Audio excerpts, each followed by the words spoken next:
Well, good afternoon, everyone. Today is August the 7th. My name is Mighty Stream, and I am brought to you by Hope Through Navigation. This is our Hood Recovery Services, and I am most certainly looking forward to doing the spiritual principle a day in a meditation with you. How are you doing? How is your August 7th going? My day has been a beautiful day. I believe it's been inspired. I feel really encouraged by the things that I perceive God to be doing in my life. I'm moving around a little bit before I get into the meditation. I just realized that um, I would like to refill on some coffee. And of course, once you start recording, it's a little bit complicated to stop recording, but I am moving around with the computer in my hand and I am going to do this meditation with you. So let's just talk a little bit while I get ready for that. What have you been doing to take care of yourself today? Me, I came home, slept in my own bed for about 2.5 hours, and I woke up feeling very refreshed. Okay, let's see here. Let's get into it. Let me share the screen. Gotta take care of ourselves, right? All right, here we go. Oh, wow, this is going to be good. Unconditional love for fellow addicts. A member shared, unconditional love is not the same as unconditional acceptance. I don't have to like your behavior, but that doesn't mean we reject each other as human beings. Guiding principles, tradition one for groups. Oh, great. This. So often we come from families and relationships where love was conditional. If we didn't act right or when we made mistakes, love was withheld from us. For many addicts, rejection of any sort is unbearable. When an NA member takes issue with something we did or said, we see it as solid evidence that we are worthless. That person is now our mortal enemy, judging us every second. No matter how gently we are pulled aside and pulled up, we won't be able to feel the love in it, nor will we be able to forget it. Forever and ever, we will remember that old timer who took us aside after the meeting and told us, I love you, but could you please, dot, dot, dot. You fill in blanks, okay? That being said, there's no list of hard and fast rules to determine when a member's behavior in meetings warrants unsolicited feedback. As a recovering addict wrote, no matter how obnoxious I was, people always gave me a hug and told me to keep coming back. Ideally, our default is to treat each other with respect and kindness. We put our common welfare first when we address behavior that puts meetings and members at risk. We protect the right of all of us to recover when we communicate to a member that's disruptive, predatory, or violent conduct is not acceptable. NA is here for all addicts, and our experience shows that we can support members through just about anything.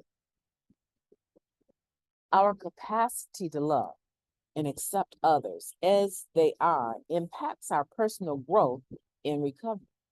When someone drives us mad, pray for them, a trusted old timer suggested. We don't have to pray they win the lottery, but still pray for them.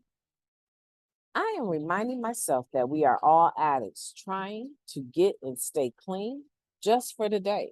I don't have to like everybody, but I'll try to love them anyway. Let's take a moment of silence followed by the we version of the Serenity Prayer. A moment of silence now, please.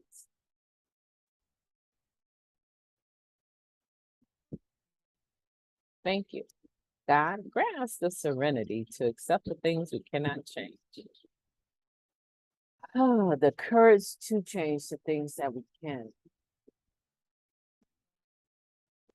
and the wisdom to know the difference. Just for today, please and thank you. You know, that big sigh, I'll tell you what was behind that sigh in case you're interested. Oh, when I said, God, grant us the serenity to accept the things we cannot change, and I sighed, it was in that little moment that I realized that when I said the word God, it kind of rippled off my tongue so fast, and I went right into the serenity prayer. And I had to sigh, because when I sighed, I realized that there's more to the word God than inserting it in a prayer that gives you feel good feelings, because it's quick, it covers everything. How impersonal. That was my first thought at that moment when I said, how impersonal. How impersonal has that term or title, God, become? But in Narcotics Anonymous, it fits. It fits because now we want to make sure that every member comes into the fellowship and has a God of their own understanding. And so it fits. It works for the fellowship, but for me personally, it no longer suits my needs. That's where I want you to be. I want for you to have the God of your own understanding in Narcotics Anonymous, but I want you to reach a point in that relationship with God, with your higher power, with your HP, right? Where those titles or those labels no longer work. They're not deep enough for you. Now, when I'm in class and I pray for our class, if I'm given the privilege to pray for our class, and I'm sure people in my class, the majority of us have the same faith system, but the way that they pray is different. So when I pray and I'm praying, covering for all of our class, I say, Papa, right? Some people cannot use that term because that instills in their mind memories of being abused by maybe their dad, their father, right? So every person is different. But whatever your case is, I want you to get to the point where when you say God, your mind automatically translate it into another term, right? Another name, another presence or being that actually is deeper than that generalized term. Is it sufficient? Absolutely, it's sufficient. But that expression, I wanted to explain to you why I had that expression. I had that expression, that sign, because I realized that it's rote. Like I say it, it's so common with that serenity prayer that it really doesn't do my awareness, my love, my appreciation, my adoration for the God of my understanding justice. Now that I've explained that, let's go ahead and move into this just for today. And not this just for today, the spiritual principle of day. Hopefully by now you've seen the other one posted. Okay, so we're talking about this spiritual principle of unconditional love for fellow addicts. And they draw a picture. They draw this picture that many of you, using your mind's eye, have either been in this situation on the receiving end or the giving end, but you probably more than likely have seen this particular situation. The situation is where a person is disruptive in the meeting. They are causing harm to the meeting, the atmosphere of recovery by the way that they are conducting themselves. And someone has had to pull them aside and said, I love you, but Unconditional love and unconditional acceptance are not the same. I want you to make sure you understand that, because we say all the time here, you are a member when you say you are. Okay. And every group is autonomous except for when to do so, right? When it affects other groups and NA as a whole. So the culture of a home group that has a lot of women in the home group and a lot of newcomer women coming off the streets, the culture of that particular meeting may be different than the culture of a meeting in suburban area, right? Suburban areas they all know each other. It's a gated community. They see each other year after year after year. The kids play soccer back and forth together, games with each other. But in the city, the culture of the meeting may be a bit more tight, a little bit more protective.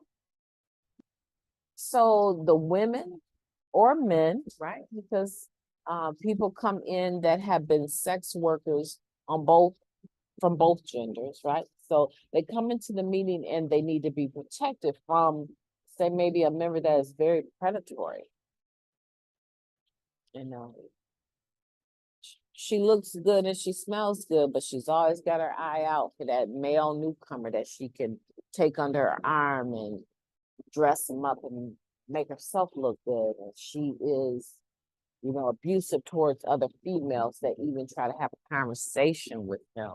And she becomes his God and his sponsor, right? That might warrant a discussion if that's a pattern for this person to be a predator on the newcomers. And it could be reversed. And most oftentimes it is the reverse. It's a man.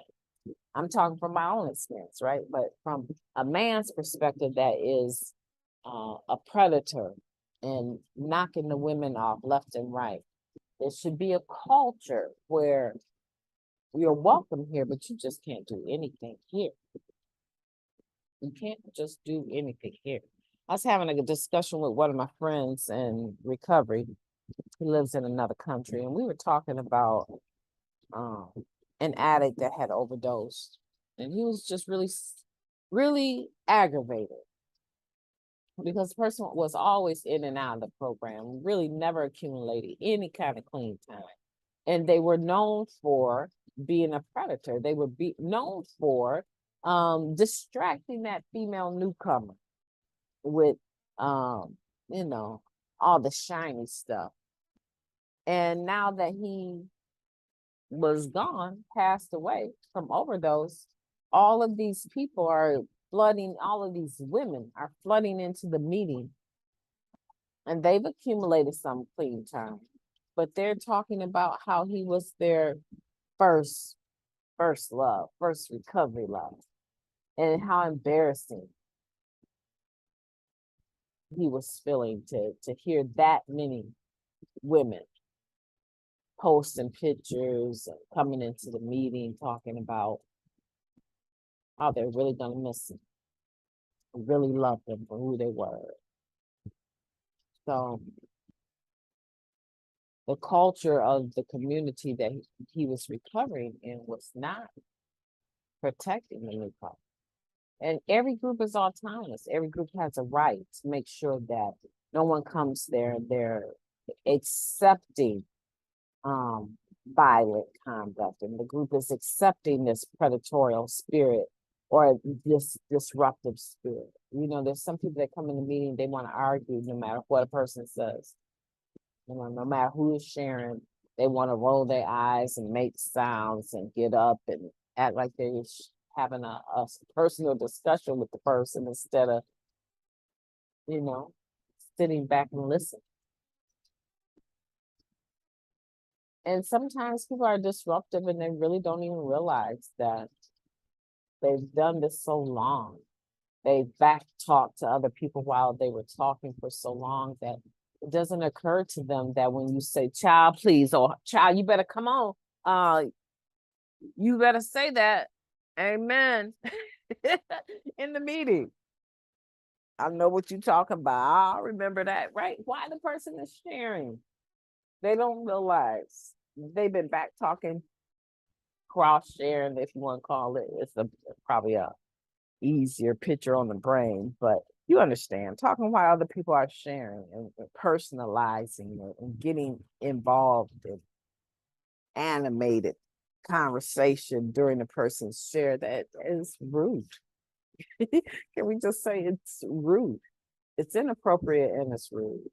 It's a form of cross sharing and it's not okay. And it should never be accepted in a meeting. That don't mean that we don't love you. Again, unconditional love and unconditional acceptance are two different things. Right?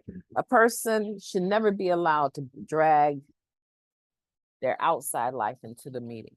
You're welcome to come into the meeting and share about how your outside life is, your day-to-day living is affecting your recovery. But the meeting should not be subjected to having your significant other come barging through the meeting and checking people and dragging you out of the meeting. And no. Just because you decide to be in a relationship with someone in the meeting outside of your marriage or whoever, doesn't mean that the group has to support your decision or even have a viewpoint about what you're doing. But we don't have to be subjected to the consequences of your life. Have there been meetings where people have come in and shot up people? Absolutely. Yeah. I can remember having a facility that was a recovering facility, and two guys fighting over one girl, talking about shooting each other up. No, you're gonna have to leave this facility, and you're not welcome to come back until you're ready to remember that this is a safe zone. You don't get to pull out guns. You don't even get to walk in with a gun. So I had to develop a security system, right? And I wasn't acting necessarily as an addict at that facility making meetings as much as I was an executive secretary trying to secure the property. I took a lot of flack for that, but we have to keep these places safe. And the way that you keep your meeting place that you're able to rent space from for the meeting is by making sure that all your members understand that we're accepting you in love, but we are not allowing you to ruin our opportunity to meet here. There is a difference between unconditional love and unconditional acceptance. Please remember that, to know the difference, and to be sure that you're on the right side of history when it comes to this topic. I've enjoyed laughing and talking with you. My name is Mighty Stream, and I am an addict, and I am going to be talking to you tomorrow.